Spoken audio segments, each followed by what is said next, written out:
So whenever you see these three little dots, it's not just a spread. It could also be what's called a rest param. And even though it looks to be the exact same thing, it's actually the exact opposite thing. So let's think about that for a second. If the dot dot dot spread param takes one thing, which is like an array, and unpacks it into multiple items, or takes like a string and unpacks it into multiple items of an array, the rest param does the exact opposite, where it takes multiple things and packs it into a single array. So let's take a look at an example here. And there's two places where you'll use a rest param, and that is first in a function, and second in a destructuring situation. So let's say we have a function here called convert currency, and that function is going to take two things. It's going to take a rate, and then it's also going to take a unknown amount of currency. So maybe it would be like amount 1, amount 2, amount 3, amount 4, etc., etc. And here we don't really know how many their person is going to pass. Now you might be saying like, that's fine, just don't do it at all and use the arguments object. But the problem here is that we actually want the first thing to be the rate, and then the rest of them to be the amounts that the person would like to convert. So let's see how we would run it here. We say convert currency, and we want to convert at $1.54 per dollar.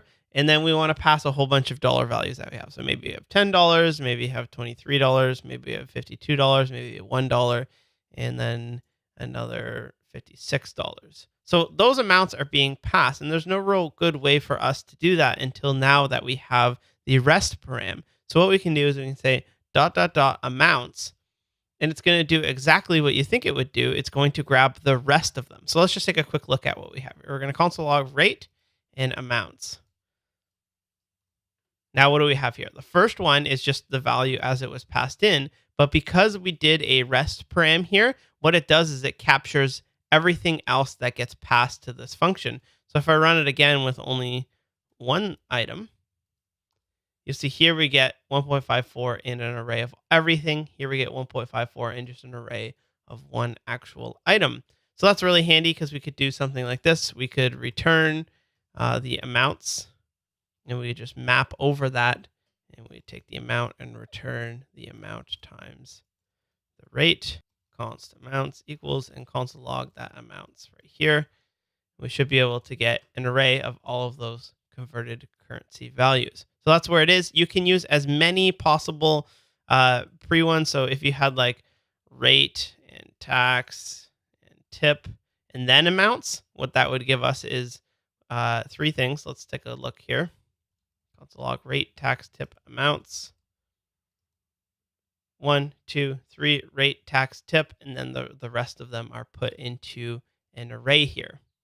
So open that up. You'll notice that it is a true array. It's not an arguments object. It's not something weird. Like it's not array-ish. It's a true array. So that's the first use case for when you would use a rest param. Second use case is when you are destructuring. Now, we took a look at this a whole bunch of videos ago, but let's take a look at example again. Let's say that we have an array of data that came from a jogging application. So we'll have like const runner equals, and they just gave us an array of actual data. The first one is their name. The second one is their runner ID.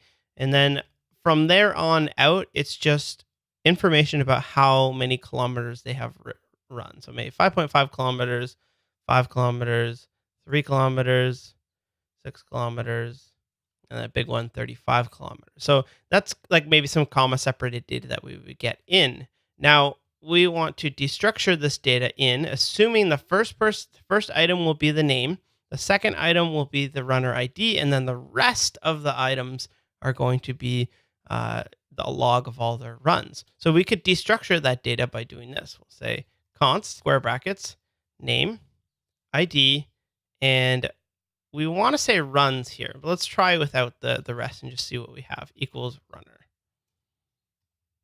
We'll take all three of those variables and console.log them. And we see West Boss 1, 2, 3, and 5.5, because that's just grabbing the third thing. But what if I wanted the rest of them? So we do ... runs, and that should bundle up everything that is left in the array as you are destructuring it. So everything from the end or to the end will be bundled up into an array here, and you could loop over that and use that data. We looked at another example earlier where we had a team array, and the first person would be the captain, second person would be the assistant captain, and then the rest of the people would be on the actual team. And we could do something like this: const captain, assistant, and then the rest of we would just call them players. And we do dot, dot, dot, and that should give us an array of Lux, Sheena, and Kelly equals team. We'll take those variables now, console.log them. You see we get Wes as the first one, Kate as the second one, and then the rest of them are put into an array of players. So not something you're going to use all the time, but it really helps you when you don't have to do any splicing or counting on indexes. You can just say, just give me the rest for either a function definition or for when I'm destructuring an array.